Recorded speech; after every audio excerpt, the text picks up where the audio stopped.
Bəzən sualla ifadə olunanda deyirlər ki, necə, bu necə sual verim. Sual verməyə ehtiyac yoxdur. Hazır sualdır da. Biz olsa sual verib tapmırıq. Gəlib necəyə çıxmırıq. Bizim üçün işin elə bir ki, yarısı görülüb, sual əvəzinə ifadə olunubsa, sadəcə vərdiş məsələsi var. Heç yerinə də söz qoymursunuz. Niyə qoyursunuz? Olsa yerinə söz qoyub təzədən gəlib necə sual verəcəksiniz, hə?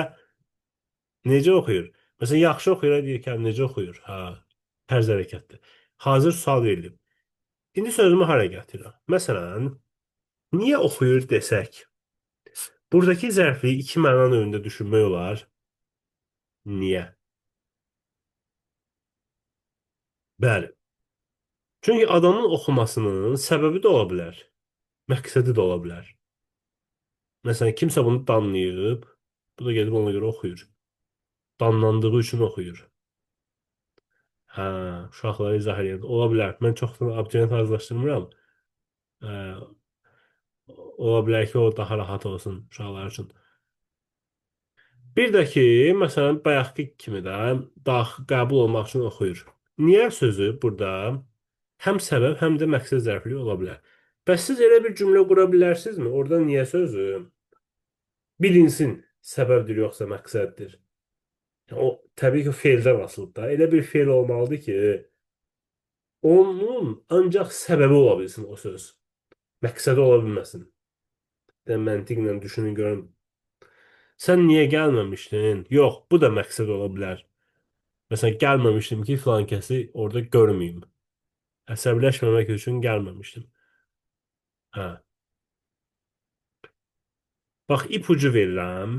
Biraz çətin sualdır, düzdür. Yəqin ki, heç vaxt belə suallara rastlaşmamısınız. İndi sınavlarda rastlaşacaqsınız amma. İpucu verirəm. Elə bir hərəkət olmalıdır ki, orada o hərəkət şuurlu surətdə baş verməsin.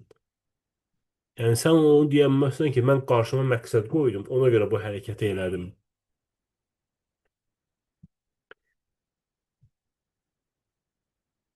Nə ola bilər sizcə maraqlıdır?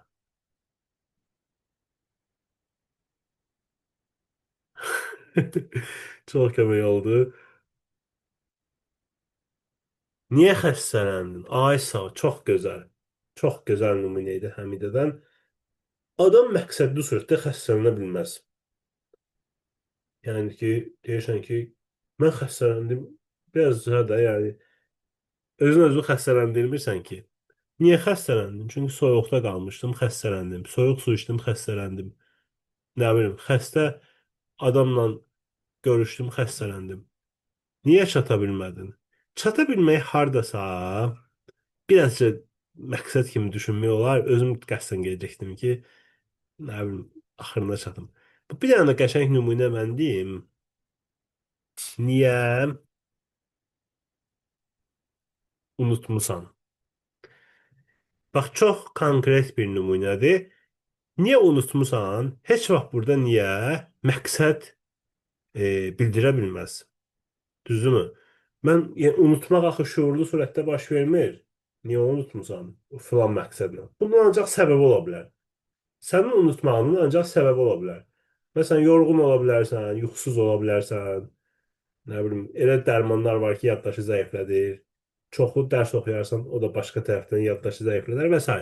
Ancaq səbəbi ola bilər. Məqsədi ola bilməz. Belə.